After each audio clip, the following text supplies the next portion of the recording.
Welcome back to Tasty Tech. Today we are making a hickory and apple smoked sous-vide rack of lamb.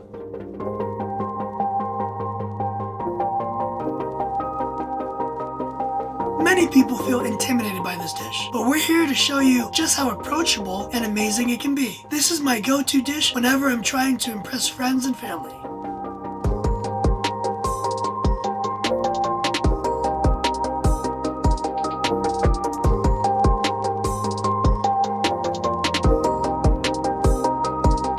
We will be spending a few hours cooking this dish, but the hands-on time is very minimal. The lamb's flavor can vary depending on the region, age, and diet of the animal. Chefs around the world have devoted a few thousand years to getting the seasonings and the cooking techniques just right. The use of the word rack in this sense comes from the 14th century use of the word meaning a framework, indicating the framework of how the lamb ribs have been presented by the butcher. In general, a full rack is usually 8 ribs. I like to cook my lamb at a lower temperature, so I preheat the smoker at 180 degrees Fahrenheit or 82 degrees Celsius. I've often found that the best bang for your buck for a rack of lamb is from Costco. A rack tends to weigh between 1 or 2 pounds. I generally prefer the larger ones. The quality of the meat is excellent, and you're not having to pay an arm and a leg. You want to start by scoring your lamb on the fat side and try to avoid cutting into the actual meat.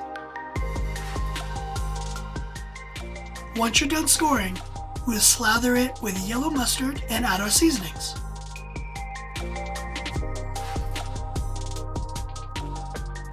There isn't an exact measurement for the seasoning. You want to coat the surface of the lamb with kosher salt and black pepper without caking it on. Be especially careful with the granulated garlic because it is easy to overdo. We want to gently pat down the seasoning so that they adhere to the lamb. Now that smoker is ready, it's time to put in the lamb. You can use whatever wood you want, but I typically use a mixture of hickory and apple wood. I use wood chips, but use whatever is appropriate for your smoker. We do the smoked lamb for about 3 hours, but we finish it with a sous-vide water bath, so we get the internal temperature exactly how we like it. If you aren't using a sous-vide bath, I would cook it longer in the smoker. You will want to use a temperature probe at the thickest part of the lamb and get a temperature of 131 to 139 degrees Fahrenheit or 55 to 60 degrees Celsius. My preference is 133 degrees Fahrenheit or 56 degrees Celsius. Lamb tends to appear more rare than red meat at the same temp, so don't worry if it looks too red.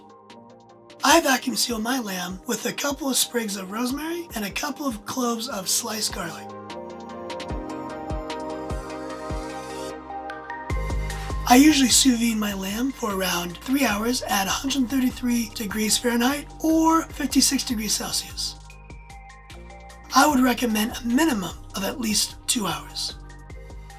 Once you're done with the sous vide bath for your lamb, you want to set your oven to broil. You want to take your lamb out of the water bath and cut open the bag. Put any juices from the bag along with the rosemary and garlic into a pan. You want to add a tablespoon of butter and a tablespoon of olive oil to the pan for every rack of lamb. We're making a simple pan sauce to coat and drizzle over our lamb. You're going to want to dab your lamb with a paper towel before you put it under the broiler. Once you set it under the broiler, rotate 180 degrees every minute until you reach your desired sizzle. While the lamb is broiling, you can start your sauce over a medium heat. Once the lamb is done broiling, you want to let it rest for a minute or two and enjoy the relaxing sound of that sizzle. You can add any drippings you have from the broiled lamb into the pan. You would then put your lamb directly into the saucepan, turn the temperature down low, and start spooning the sauce over the lamb.